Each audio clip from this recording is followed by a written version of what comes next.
बच्चों शुभाशीष, मैं अपने विद्यालय के YouTube चैनल के माध्यम से आज आपको रसखान के सवैये का जो अगला पद है पढ़ा रहा हूँ। देखिए, उस दिन मैंने 3 पद पढ़ाया था। चौथा पद है, गोपियाँ लोग कहती हैं वो नंद का लाल भगवान श्री कृष्ण जिस दिन से इस वृंदावन में आया है उस समय का वर्णन किया है। देखो, संदर्भ लिखना हम सबको बता चुके हैं, ये मत भ्रम कीजिएगा। एक दिन बता दिया बस, फिर नहीं बताया।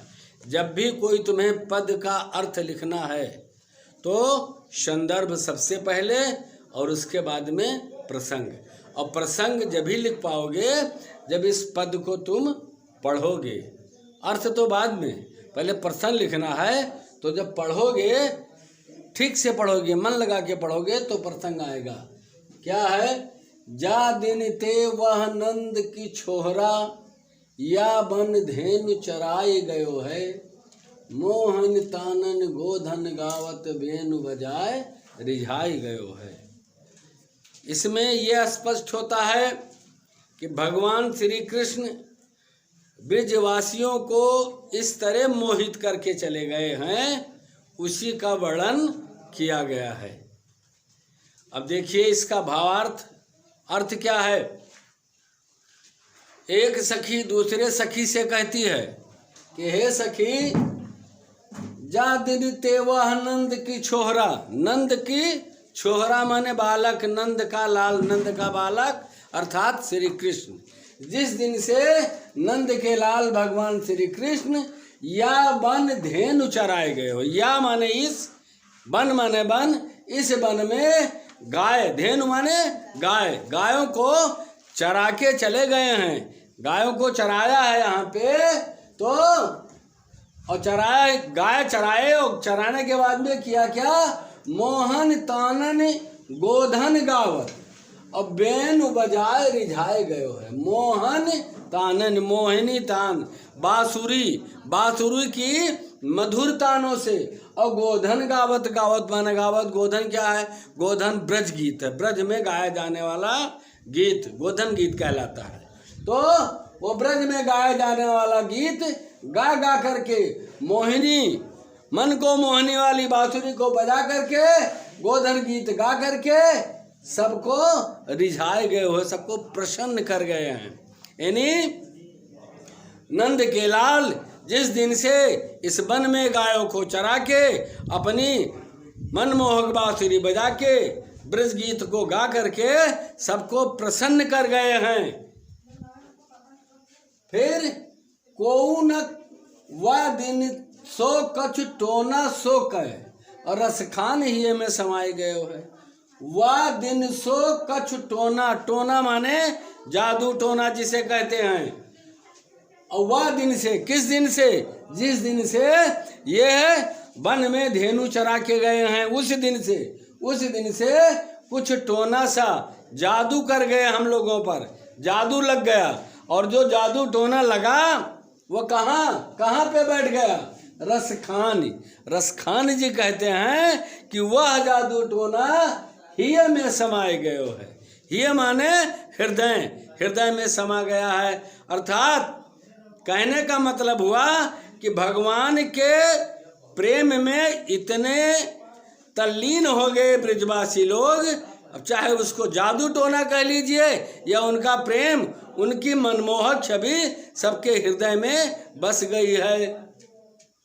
फिर और जब मनमोहक छवि हृदय में बस गई तो को न काहू की कान करे, सिगरो ब्रजवीर बिकाए गए हो। को न काहू की कान करे, कान करे माने मर्यादा का उल्लंघन करना, कोई किसी का मर्यादा नहीं कर रहा है। अर्थात कहते हैं जिसे छोटे बड़े का लिहाज पर्दा करना, अब कुछ नहीं, अब सीधे एक के कन्हैया। छोटे बड़े का लिहाज करना भूल गए, को न काहू की कान करे। ऐसा प्रतीत होता है कि सिगरो ब्रज, सिगरो ब्रज माने सभी ब्रज, पूरा ब्रज वीर बिकाए गए हो। अर्थात सारा ब्रज के लोग सब भगवान के अधीन हो गए, अर्थात बिक गए हैं। अब कोई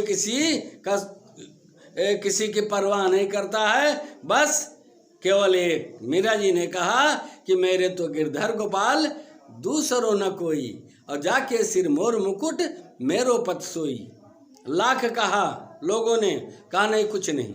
ठीक वही चीज है। अब यहाँ भगवान का ऐसा जादू चला, भगवान के प्रति ऐसा लोग आसक्त प्रेम हो गए कि अपने मान मर्यादा को भूलकर केवल भगवान की ही रट लगाए हैं, भगवान की ही आस लगाए हैं।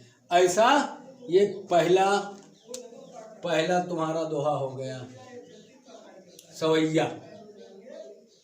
अब देखो इसमें ये छंद कौन सा है? सवैया है। ये छंद है सवैया। भाषा क्या है? ब्रज भाषा। इसमें ब्रज भाषा का प्रयोग किया गया है।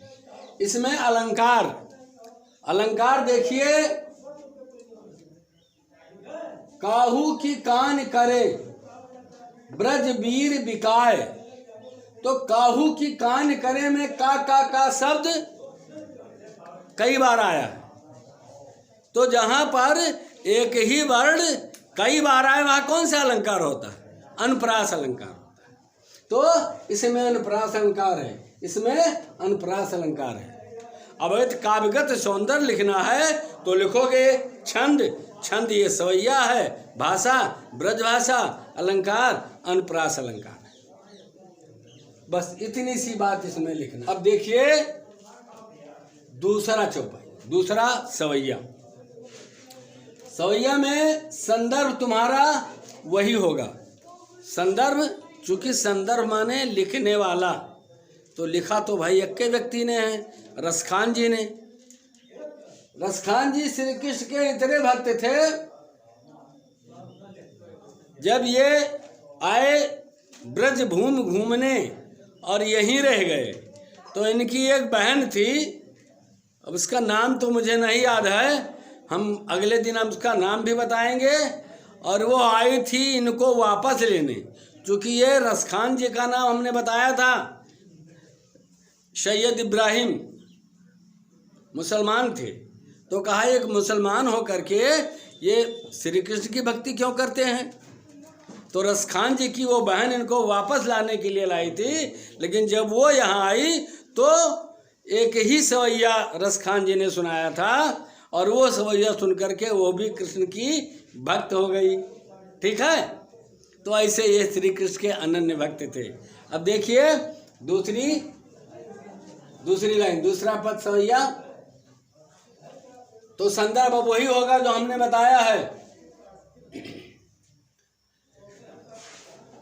कान भये बस बांसुरी के, अब कौन सखी हमको चाहिए। निस्दौस रहे संग साथ लगी, यह सौतन तापन क्यों सहिए। अब इसमें दुखी हैं ब्रिज की नारियां, गोपियां लोग दुखी हैं। उनके मन की व्यथा का, दुख का वर्णन किया है कवि ने। क्या कहा कि कान भये, कान माने काना, भय माने हो गए, कन्हैया जी हो गए बस, माने बस में हो गए। किसके बस में? बांसुरी के।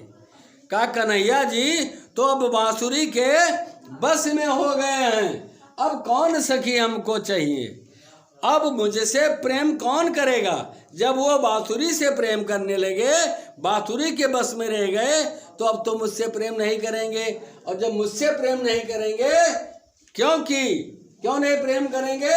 निस्दौस रहे संग साथ लगी।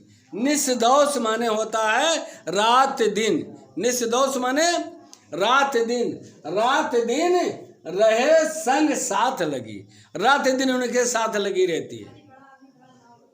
हमने एक दिन पढ़ाया था किसी क्लास में, कबहू कर कबहू अधरन कबहू कट राखत खोस। कर माने हाथ, कभी तो हाथ में लिए रहते हैं, और कबहू अधरन माने ओठ पर, कभी हाथ में और कभी मुरली लेकर के बजाते हैं ओठों पर रख करके। और कबहू कट राखत खोस, कट माने कमर, जो कमर पेटुका बांधते थे उसी में मुरली को इसी प्रकार से लगा लेते थे। तो इसका मतलब सोते जागते हमेशा वो अपने साथ रखते थे। वही चीज यहाँ गोपियाँ लोग रखती हैं, कहती हैं कि निस दौथ रहे संग साथ लगी। जब ये रात दिन उन्हीं के साथ में है, रात दिन वो अपने साथ में लगे रहते हैं, तो यह सौतन तापन क्यों सही है। तो मुझे ये अब ये मुरली को वो अपनी सौतन मान रही हैं गोपियाँ लोग। फिर कहा ये सौतन तापन, सौतन का दुख, कहा ये हमको सता रही है, सौतन जैसा दुख दे रही है, और ये सौतन का दुख मैं सहन नहीं कर पाऊंगी। फिर कहती हैं कि जिन मोह लियो मनमोहन को और रसखान सदा हमको दहिए। जिन मोह लियो, जिसने मोह लिया, अपने बस में कर लिया, किसने? उस बांसुरी ने मनमोहन अर्थात श्री कृष्ण को अपने बस में कर लिया है। रसखान जी कहते हैं कि गोपियाँ कहती हैं उस मुरली ने हमारे मनमोहन को अपने बस में कर लिया है, और अब वह मुरली सदा हमको दहिए, सदा मुझसे ईर्षा करती रहेगी। दहिए माने जलाती रहेगी, तो ईर्षा की अग्नि में जलाती रहेगी। अब ये ताप, ये सौतन ताप मुझसे नहीं सहन होगा, नहीं बर्दाश्त होगा। और जब ये मुझसे बर्दाश्त नहीं होगा, ये मैं ईर्षा देख नहीं पाऊंगी, तो जब देख नहीं पाऊंगी, इस दुख को सहन नहीं कर पाऊंगी, तो अंत में गोपियाँ लोग क्या कहते हैं कि मिलिया वो सब सखी भाग चले। जब दुख सह नहीं पाऊंगी तो आओ सब मिलकर के यहाँ से भाग चले। अब तो ब्रज में बांसुरी रही हैं, का इस ब्रज में अब केवल बांसुरी ही रहेगी, अब बांसुरी ही रहेगी। आओ हम सब मिलकर के इस ब्रज से ही भाग चलें। ब्रज में रहने से क्या फायदा, जब भगवान ही हमसे रूठ गए तो ब्रज में नहीं रहेंगे, केवल बांसुरी ही रहेगी। देखिए भैया अंतिम सवैया, इस पद्य में गोपियों ने श्री कृष्ण का स्वांग नाटक करने के लिए कहा कि भाई ठीक है, यदि भगवान मुझसे नाराज हैं तो कहा कि भाई तुम श्री कृष्ण बन जाओ। और एक गोपी तैयार हो जाती है, कहती है ठीक है, जो तुम कहोगी वो मैं करूँगी। तो क्या कहा कि मोर पखा सिर ऊपर राखी हो, गुंज की माल गरे पहरोंगी। कहा कि सुनो, मैं तुम्हारे कहने से कृष्ण बन जाऊंगी, और बन करके भगवान के सर पे मोर का मुकुट है। तो कहा कि भाई मैं मोर का मुकुट अपने सिर पर धारण कर लूंगी, और गुंज की माल, गुंजन की माला भगवान गले में पहनते हैं, तो कहा मैं वो भी पहन लूंगी। फिर कहा ओढ़ पितंबर लय लकुटी। ओढ़ पितंबर माने पीला वस्त्र, कहा पीला वस्त्र ओढ़ करके अर्थात पहन करके, और लय लकुटी, लकुटी माने लाठी छड़ी, लाठी लेकर के, कहा पीला वस्त्र धारण करूंगी और हाथ में लाठी भी ले लूंगी। वन गोधन ग्वारन संग फिरूंगी। वन माने वन में, गोधन ग्वारन ग्वाल बालों के बीच, गायों के बीच, सबके संग, संग माने साथ साथ, फिरूंगी माने घूमूंगी चलूंगी।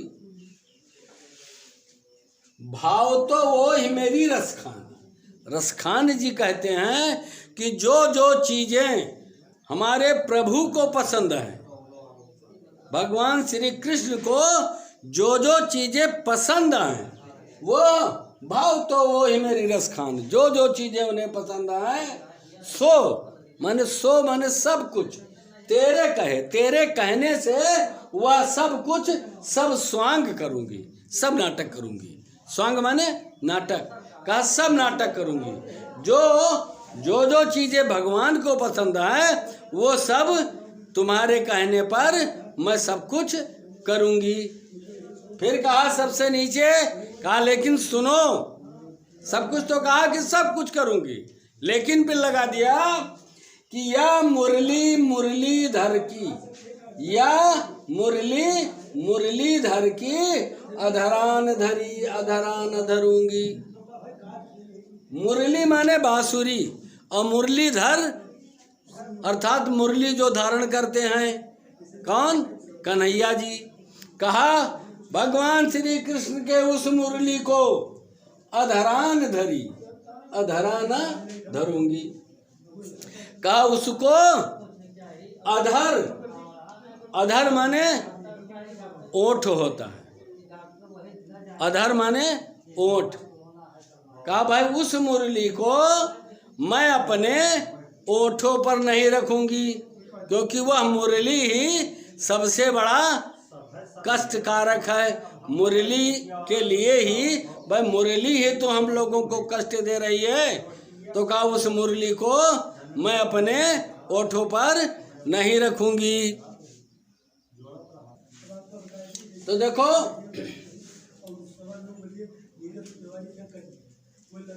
इसमें यमक अलंकार है। ये लाइन हम फिर से पढ़ाते हैं, देखिए स्पष्ट हो जाएगा। या मुरली मुरलीधर की, यमक अलंकार का परिभाषा क्या होता है? जहाँ दो शब्द, एक ही शब्द बार बार दो बार आए, एक ही शब्द दो बार आए और उनके अर्थ अलग अलग हो, वहाँ यमक अलंकार होता है। तो मुरली और मुरलीधर, मुरली माने बांसुरी और मुरलीधर मुरली को धारण कर रहा अर्थात कन्हैया जी। तो मुरली और मुरलीधर के यहाँ दो अर्थ हो गए। और अधरान धरी अधरान धरूंगी, अधरान और अधरान। अब देखो अधरान अधरान दोनों लिखा है, लेकिन यहाँ अधरान दो ही शब्द है अधरान है। तो एक अधरान माने होता है ओठों पर और एक अधरा माने होता है बांसुरी। तो दोनों के दो अर्थ हो गए, इसलिए यहाँ यमक अलंकार होता है। ठीक है, अब इसको तुम लोग भैया पढ़ोगे, पढ़ने के बाद में इसको याद करोगे, संदर्भ लिखोगे, जो समझ में नहीं आएगा वो पूछोगे, दूसरे दिन बताऊंगा। एक कविता है इसमें, वो कविता मैं दूसरे दिन पढ़ाऊंगा। जय हिंद।